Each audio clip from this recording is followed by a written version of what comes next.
Crocheting Through Medical History. I'm Maria, here to crochet and talk about medical history.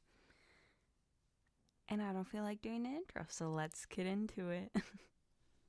So, in honor of Easter this past week, I thought that I would throw it back to something biblical. So today we are going to be talking about leprosy. Leprosy, also known as Hansen's disease, is a chronic infectious disease caused by Mycobacterium leprae. The disease most commonly affects the skin, but also nerves and mucous membranes. Skin symptoms include discoloration, nodules, stiffness, ulcers, pain, and hair loss. Nerve symptoms include numbness, weakness or paralysis, enlarged nerves, and blindness if the facial nerves are affected. Mucous membrane symptoms are primarily found in the nose, including stuffiness and nosebleeds.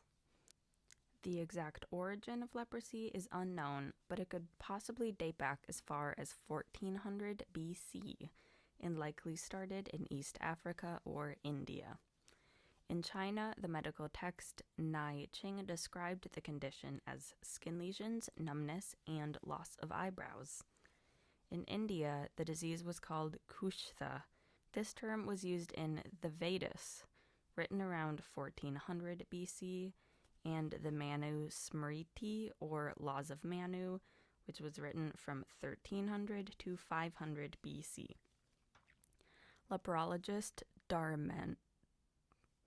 Dharmendra also holds that leprosy is described in the medical text Sushruta Samhita, written around 600 BC. Over the next couple hundred years, leprosy spread through Asia and the Middle East, and the disease was documented in Greek literature of the time. It is important to note, though, that for a long time the term leprosy was used as a catch-all term for all conditions of the skin, so ancient reports of the disease could have included vitiligo, psoriasis, etc., anything that affected the skin. Probably most notably, leprosy is mentioned extensively in the Bible. There are a few instances in the Old Testament, namely King Uzziah and a soldier of Aram, but many more in the New Testament. Jesus healed many people with leprosy, and this was one of his more famous attributes at the time. Disclaimer from the Leprosy Mission. The term leper, which is used extensively in the English translations of the Bible, is a derogatory term meant to offend people with leprosy. They request that you instead use the term person affected by leprosy, including when reading publicly in a church or Bible study. In Europe, through the Middle Ages, the prevalence of leprosy was greatly decreased due to the implementation of lazar houses, basically colonies made up of people with various contagious diseases. These houses were generally due to religious orders. By the 1400s, leprosy had nearly been self-eliminated from Europe. The exact factors in this are not known, but it is theorized that the Black Death and syphilis, killing more of the susceptible population, contributed to this event. Those infected with Mycobacterium tuberculosis also gained accidental immunity to leprosy due to the infective agent's close relation. Within the past 500 years, leprosy has been reintroduced in the Western Hemisphere, likely due to European slave trade from Africa. For most of history, treatment was not available to those with leprosy, and they were shunned as outcasts due to the high contagiousness of the disease. In the 1800s, though, treatment with Shalmugra oil as injections began, but it was a painful procedure and did not yield reliable results.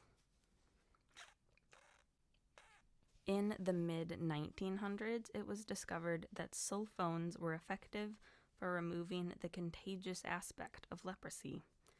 Isolation mandates were lifted for those with leprosy within 20 years of this discovery, but many chose to stay in their colonies due to the pain associated with the course of sulfone injections.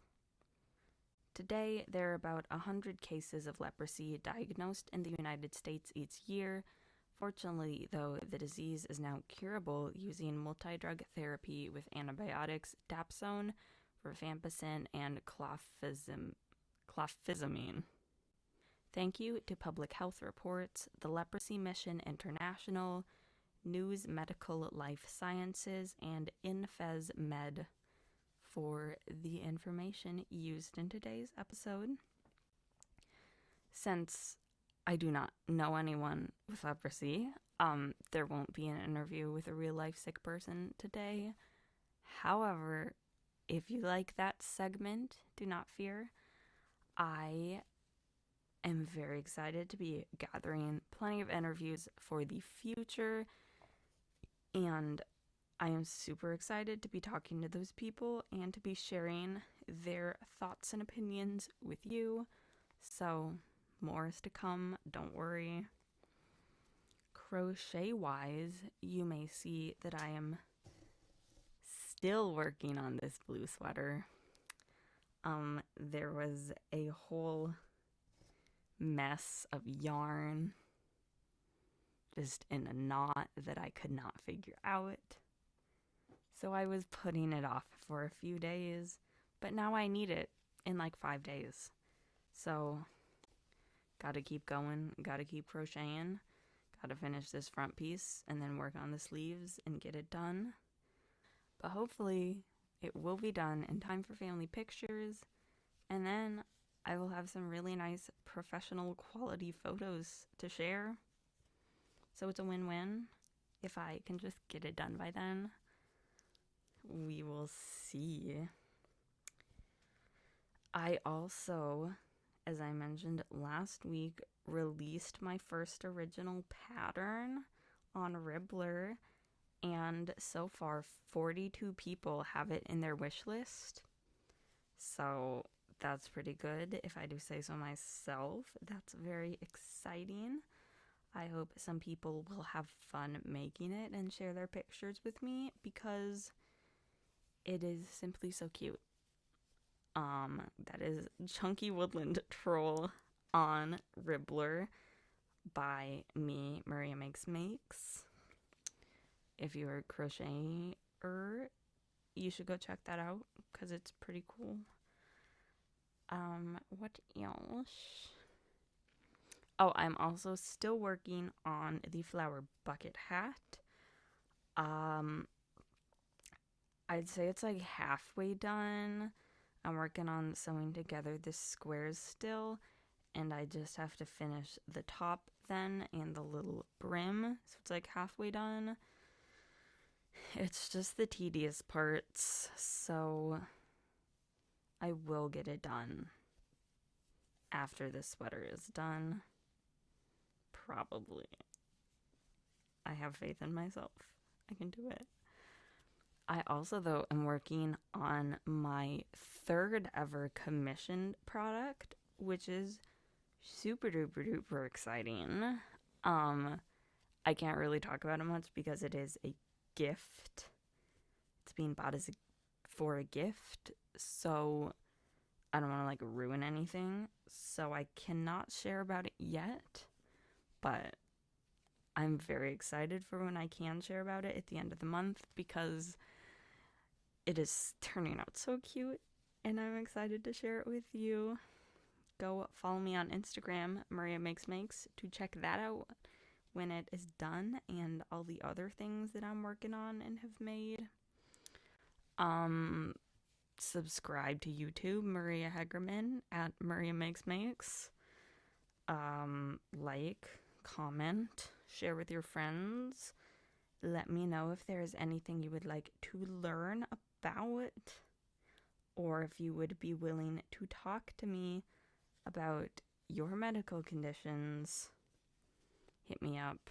I'm always looking for people to inspire me. So, stay safe, stay healthy. Thank you for joining me, and I will see you next week. Bye.